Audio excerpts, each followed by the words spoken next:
ዘወትር ካይኔ ማተፈው መከታ ክብሬ የሆንከው ወንድሜ የኔ ትዝታ ሰላሙን ጠዋት ማታም እያለች ሶሲ የብሩኬና የእሷን ቪዲዮ ቲክቶክ ሾርት ላይ ለቃለች ማለት ነው። ብሩኬም እንግዲህ ኮሜንት ላይ ገብቶ የኔ ውድ እህት ብሏታል። ሀይሚዬም ተከትላ ሌላኛዋ ስትመጣ ያንተ ውድ እህት ሆነች ወይ ብላ መልስ ሰጥታለች ማለት ነው።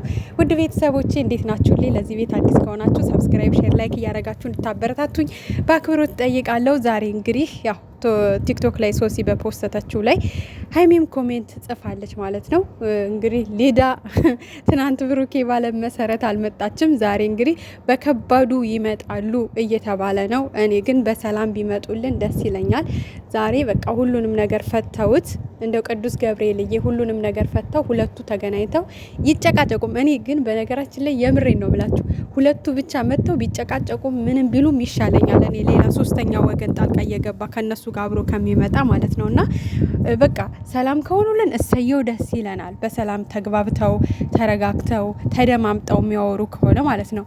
ካልሆነ ደግሞ እየተጨቃጨቁም ቢሆን ሁለቱ ቢመጡልን ነው ደስ የሚለን። የምር ነው የምላችሁና እኔ ናፍቀውኛል። የምሬን ስነግራችሁ ብሩኬና ሀይሚ አንድ ላይ ያሳቃቸው ያፈገግተዋ የኔ እናት ናፍቀውኛል። የምር ነው የምላችሁና ኧረ እባካችሁ ሶስተኛ ወገኖች ተው ከነዚህ ልጆች ውጡልን። ተው በቃ በጸባይ እንለምናችሁ። በቃ ማለት እነሱ እንኳን እልህ ውስጥ ሆነው በቃ እንደዚህ አብረን እንስራና በቃ እናናዳት ብትባሉ እንኳን ማለት ነው። ሴቶችም በቃ ከባድ ነው። እንደ ሴት በሴት ልጅ ቦታ ሆናችሁ ስታስቡት አይ ይሄ ነገር ሀይሚን ሊያስከፋት ይችላል። ተው ብሩኬ በቃ እረፍቱ ሰዱ፣ ተረጋጉና ነገሮቻችሁን ችግሮቻችሁን ብትፈቱ ይሻላል ማለት አለባችሁ ማለት ነው።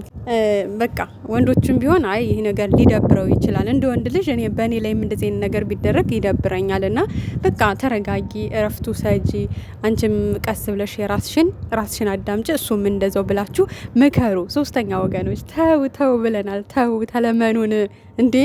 እኛ ጨረቃዎቹ ናፍቀውናል። የምርስ ነግራችሁ እንዴ አንዱ ሲሄድ አንዱ ይመጣል፣ አንዱ ሲሄድ አንዱ ይመጣል። እና እኛንም አታወዛግቡን፣ እነሱንም እንደዛው አታወዛግቧቸው። በነገራችን ላይ ብሩኬ ቀዝቀዝ ሲል ሀይሚ ትግላለች፣ ሀይሚ ቀዝቀዝ ስትል ብሩኬ ይግላል።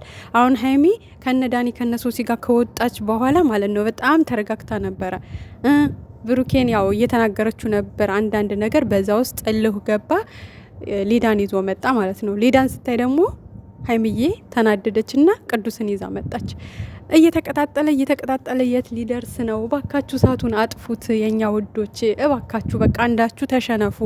ሁለታችሁም ካልተሸነፋችሁ አንሸነፍም ባይ ከሆናችሁ ለወደፊታችሁም ከባድ ነው የሚሆንባችሁ። የምሬን ነው የምላችሁ። በቃ ብሩኬሽ አንተ ተሸነፍ፣ የምር አንተ ተሸነፍ። በቃ ድጋሚ ሌላ ሰው አታምጣ። ይቅርታ ጠይቃት ደግመህ። ከመጀመሪያው ጀምሮ ጥፋቱ የኔ ነው። ስለዚህ ያን ነገር እኔ ከሶሲ ጋር ባልሰራ ኑሮ እዚህ ባልደረስን ነበረ።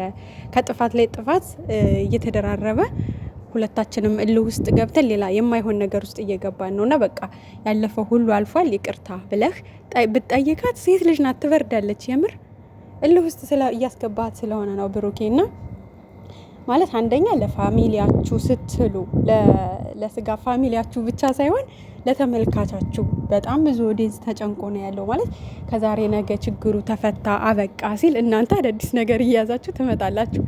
በፍቅር እስኪኑና ስሩ። የምርኛ ከጎናችሁ ነን። ያው ታውቃላችሁ፣ በፍቅርም መጣችሁ በጸብም መጣችሁ ሁሌም ከጎናችሁ ነን። ይሄ ልክ ያልሆነውን ነገር ልክ አይደለም እንደዚህ ብታረጉ እያለን እንግዲህ ብሰሙንም ባሰሙንም እኛ የቻልነውን ምክር እየሰጠን ነውና በቃ ማለት ተመልካችም እስኪ ትንሽ ደስ ይበለው፣ እረፍት ያገኝ። በፍቅር ነውና ማለት ነው። አረ ተው እንጂ ጨረቃዎቻችን ተው። እኛ እኮ ጨረቃ ያልናችሁ በቃ መብራት የሆናችሁ ልጆች ስለሆናችሁ፣ ፍቅር የሆናችሁ ልጆች ስለሆናችሁ፣ ድምቀት የሆናችሁ የሚዲያው በቃ ድምቀት የሆናችሁ ልጆች ስለሆናችሁ ነበር ጨረቃ ብለን በቃ የጨረቃ ፋሚሊዎች ብለን እኛንም የሰየም ነው ማለት ነውና ተው ጨረቃዎቻችን ወደ ራሳችሁ ተመለሱ። እውነት ለመናገር ዛሬ ብሩኬ ምን ሊያመጣ እንደሚችል አላቅም። ያው ዞሮ በሀይሚ ቤት ነው የሚመጡት፣ ወይ ሀይሚ ትጠራቸዋለች እንግዲህ ቦርሳህንም ይዘና ልትለው ትችላለች። ወይ ሀይሚ ቦርሳ አይደሉም ንግስቶቼ ናቸው ብሏል ብሩኬ ትናንትና። ብቻ ውድ ቤተሰቦች የምር ሰላም እንዲወርድ በቃ ጸሎት አድርጉ። ሌላ ምንም አልላችሁም። እንግዲህ ቅዱስ ገብርኤል እየበለተ ቀኑ ሶስተኛ ወገኖችን ከሱም ጎን ከሷም ጎን አስወጥቶ ልጆቼ ኑ ራሳችሁን ችላችሁ ማውራት አለባችሁ፣ ሶስተኛ ወገን ሁልጊዜም በጥባጭ ነው ብሎ እንግዲህ ከመካከላቸው አስወጥቶ ሁለታቸው ብቻ መጥተው እንዲነጋገሩና እንዲያወሩ በቃ የነበረው ነገር ሁሉ እንዲበቃ በሰላም እንዲመጡልን እንጸልያለን። በቃ ምክንያቱም እኛ የሁለቱ ወዳጆች ነን። እኛ እነሱ ተለይተው ማየት አንፈልግም። በቃ ሶስተኛ ወገኖች ከነሱ እንዲወጡ ነው የምንፈልገው የምንጸልየውም ማለት ነው። እና ቤተሰብ ሁላችሁም እንግዲህ ከጎናቸው ሁናችሁ የሚመጣውን ማየት ነው በጸሎት እያሰቡ ማለት ነው። እና ዛሬ ደግሞ እኔ እንጃ ለምን እንደሆነ አላውቅም ብቻ የሆነ ቅርቅር እያለኝ ነው። ምን ይዘው ሊመጡ ነው ደግሞ ዛሬ? ያው ብሩኬ ትናንትና እንግዲህ ሁሉንም ነገር ትቼ ለሀይሚላ አስረዳት ነው የመጣሁትኝ።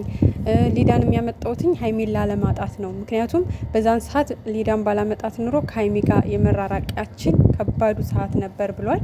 ብቻ ዛሬ መልካም ነገር